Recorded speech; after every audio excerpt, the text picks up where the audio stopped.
Some confessions are whispered, others are spoken clearly, but the most dangerous ones are the ones that echo long after the person who spoke them is gone. The priest heard thousands of voices, but one of them never left.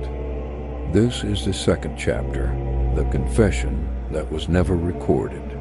After the angel killings, the city finally exhaled. The bodies stopped appearing.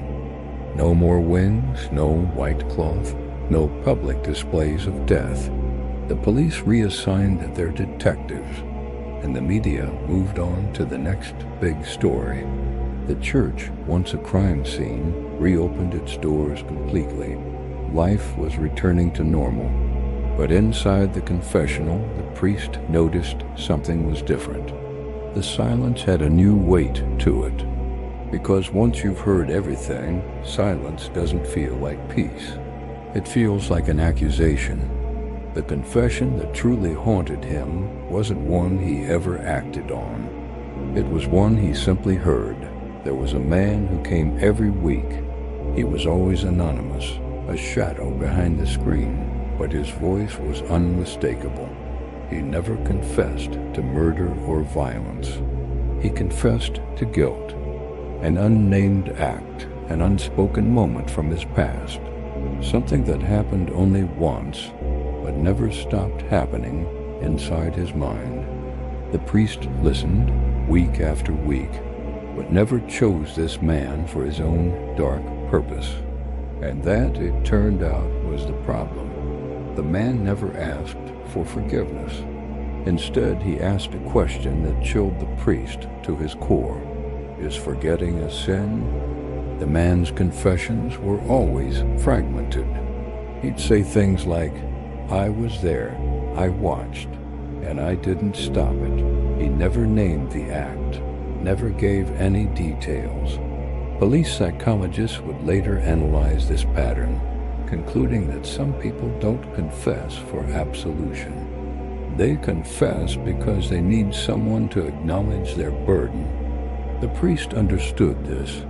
He listened, and for the first time in a long time, he said nothing in return. He knew if he asked even one question, the fragile ritual between them would break. But confession has rules. You listen, you absolve, you release. One night, the priest broke that rule. He leaned in and asked, Do you believe you deserve forgiveness? The man behind the screen didn't answer. He simply stood up and left.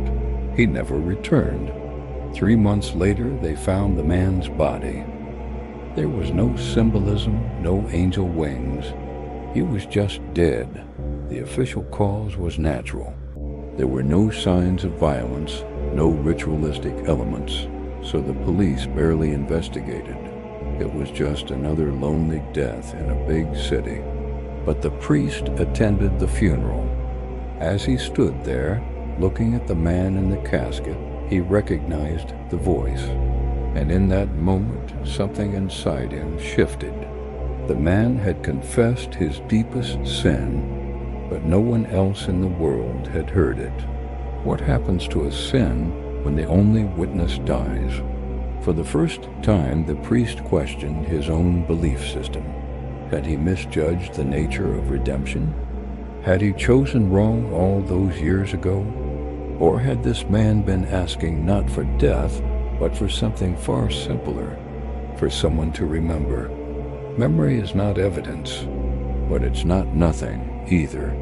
The priest began replaying every confession he had ever heard, an archive of sin stored only in his mind. He saw imagined faces, cataloged thousands of voices, and categorized sins from petty theft to unspeakable acts. He remembered things no one else could ever know, and that terrified him, because he realized if he disappeared, all those truths, all those stories would disappear with him. He realized there was something far worse than being caught. It was being erased. There were no recordings, no transcripts, no proof of any of it. There was just one man who carried hundreds of truths that would die with him. And for the first time, the priest considered making a confession himself. He entered the confessional one evening, completely alone, and sat on the other side, the side of the sinner.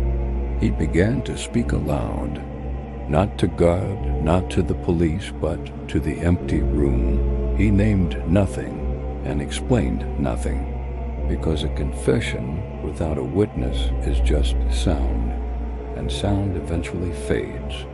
No one ever recorded his voice. Shortly after that night, the priest left the city.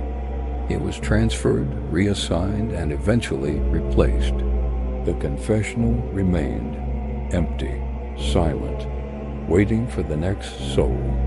And somewhere out there are sins that were spoken only once and then never existed again. Some confessions save lives, others save no one.